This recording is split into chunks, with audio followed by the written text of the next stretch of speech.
Assalamualaikum warahmatullahi wabarakatuh.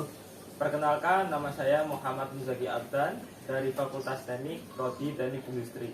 Perkenalkan, nama saya Adam Dharma Saputra dari Fakultas Ilmu Pendidikan, Prodi Pendidikan Informatika.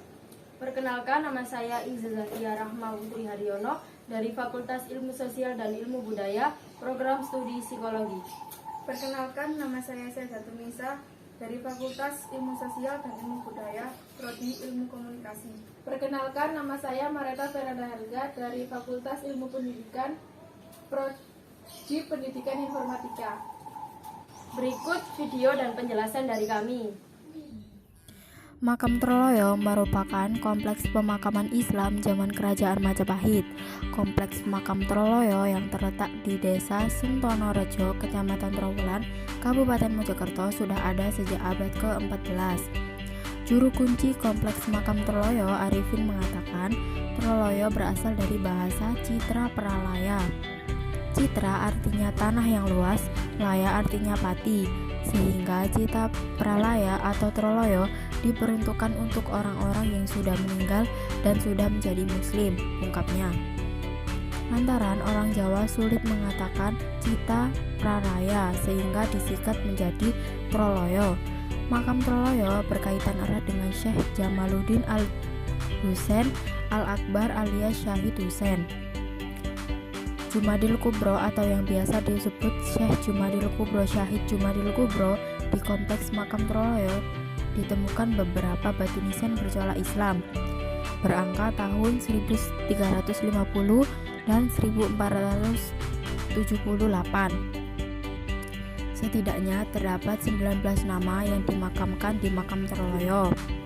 Di antaranya Syekh Al-Husain, Imamuddin Syofari, Tumenggung Syatim Singgomoyo, Patas Angin, Nyai Roro Kebyur, Syekh Jumadil Kubro. Sunan Ngudung, Raden Kumdowo, Ki Ageng Surgi, Syekh Jailani, Syekh Kohar, serta Ratu Ayu Kencono Wungu. Kompleks makam Troloyo mempunyai luas sekitar 3,5 akre atau 152.000 kaki persegi. Masing-masing kompleks dikelilingi oleh tembok khas Majapahit dan memiliki 4 pelantaran atau 4 kompleks makam yang cukup luas. Tembok yang terbuat dari batu bata itu berdiri setinggi 1,8 meter. Antara kompleks satu dengan kompleks yang lain dihubungkan dengan jalan setapak yang melambangkan keterhubungan antar kompleks. Dilihat dari bentuk makamnya, kompleks makam Troloyo sejak mulai diperuntukkan bagi orang Islam. Hal ini ditandai dengan adanya baru nisan di makam yang ada di kompleks pemakaman Troloyo. Namun, tidak semua orang Islam bisa dimakamkan di Troloyo karena kompleks makam Troloyo dikhususkan untuk tempat bersemayam orang-orang yang memiliki hubungan darah atau termasuk Kerajaan Majapahit.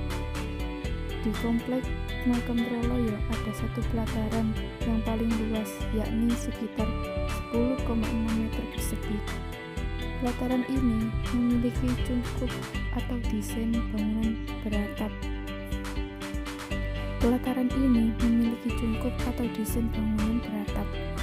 Kompleks makam ini merupakan kompleks makam yang paling ramai dikunjungi para peziarah.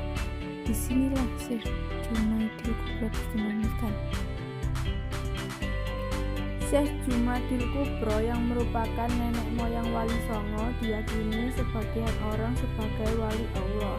Syekh Jumadil Kubro bernama lengkap Syahid Husain Jumadil Kubro.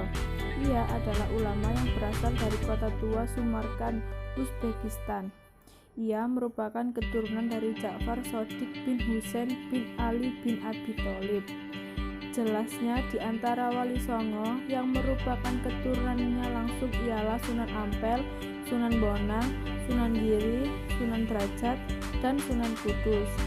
Sementara Sunan Kalijogo merupakan menantu dari Sunan Ampel, sehingga lanjut Arifin. Kompleks makam Troloyo masih satu kesatuan, sehingga Troloyo adalah punjer atau pusat Wali Songo. Jumlah peziarah yang datang bergantung pada momentum. Pada hari-hari pasaran tertentu dalam penanggalan Jawa ramai, seperti Jumat Legi, hari peringatan HUI Syekh, Jumadil Kubro, Grebek Suro, menjelang puasa seperti kemarin, saat hari raya tiba, kalau puasa sepi. Dalam setiap penelitian yang dilakukan manusia pasti mempunyai tujuan yang ingin dicapai atau harapan dalam penelitian tersebut. Sejalan dengan rumus masalah tersebut dapat ditarik tujuan yang ingin dicapai dalam penelitian. Tujuan kami dalam penelitian ini adalah: 1. Untuk mengetahui bagaimana kondisi Trowulan Mojokerto. 2. Untuk mengetahui makam Troloyo dalam kajian arkeologi. 3. Untuk mengetahui makam Troloyo dalam kajian sejarah.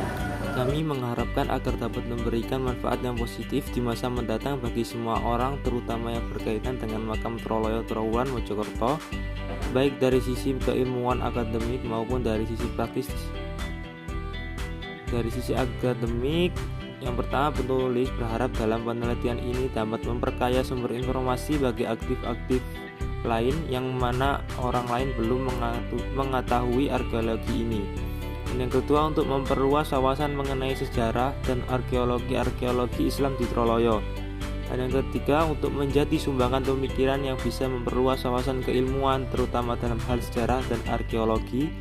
Dan yang keempat, sebagai bahan rujuk bagi orang yang meneliti atau mempelajari dengan objek atau topik yang sama dan pengembangan ilmu dalam bidang sejarah dan kebudayaan Islam. Dari sisi praktis, untuk memperkaya kajian-kajian tentang sejarah, khususnya tentang sejarah dan arkeologi makam Troloyo Trowulan Mojokerto.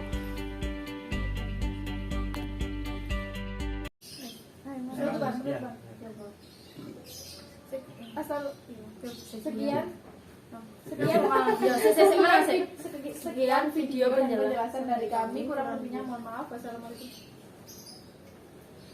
Sekian video dan penjelasan dari kami, kurang lebihnya mohon maaf. Wassalamualaikum warahmatullahi wabarakatuh. Bisa prodi rek. Ayo,